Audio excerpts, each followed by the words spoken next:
অবশ্যই আমরা কম্প্রোমাইজ করিনি বর্ডার যতক্ষণ পর্যন্ত আমাদের গায়ে বিন্দুমাত্র শক্তি থাকবে will never compromise that this is our country and will protect it at any cost.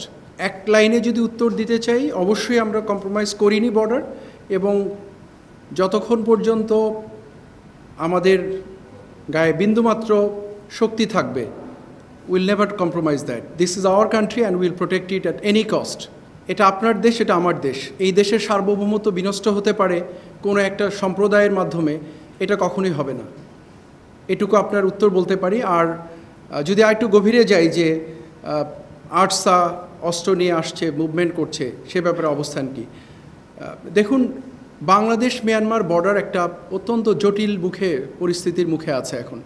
এখানে কোনো মিয়ানমারের যে সরকার, যেটা আমরা বলি, যেটা তাদের সেই সরকারের অস্তিত্ব বিলীনের পথে।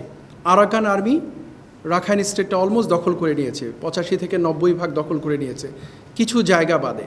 সো এখানে, এবং আরাকান আর্মিও তো একটা অথরাইজড সংগঠন নয়। সো এই জায়গাটাতে না আছে কোনো সরকারের অস্তিত্ব সেভাবে, না আছে আরাকান আর্মিকে স্বীকৃতি দেওয়ার মতো কোনো একটা অবস্থা। সো অল টুগেদার এই মুহূর্তে বাংলাদেশ মিয়ানমারের যে বর্ডার পরিস্থিতি, নিঃসন্দেহে এটা যে কোনো সময়ের তুলনায় সংবেদনশীল। তো সেক্ষেত্রে এই ধরনের কিছু আর্মড গ্রুপের মুভমেন্ট হওয়াটা অস্বাভাবিক কিছু নয়। বাট তার মানে এই নয় যে এটাকে আমরা স্বীকৃতি দিব, বা এটাকে আমরা দেখেও না দেখার ভান করবো, বা এটার ব্যাপারে আমরা পদক্ষেপ গ্রহণ করব না। এই ধরনের ভোলাটাইল একটা পরিস্থিতি, এরকম মুভমেন্ট হতেই পারে।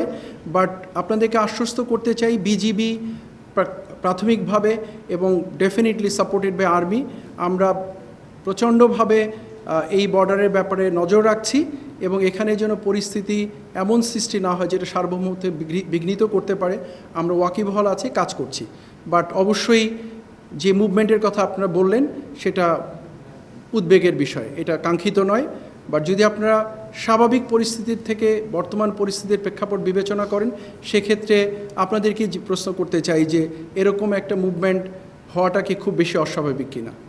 যদি আপনার উত্তর পেয়ে থাকেন, I am sure I have given my answer.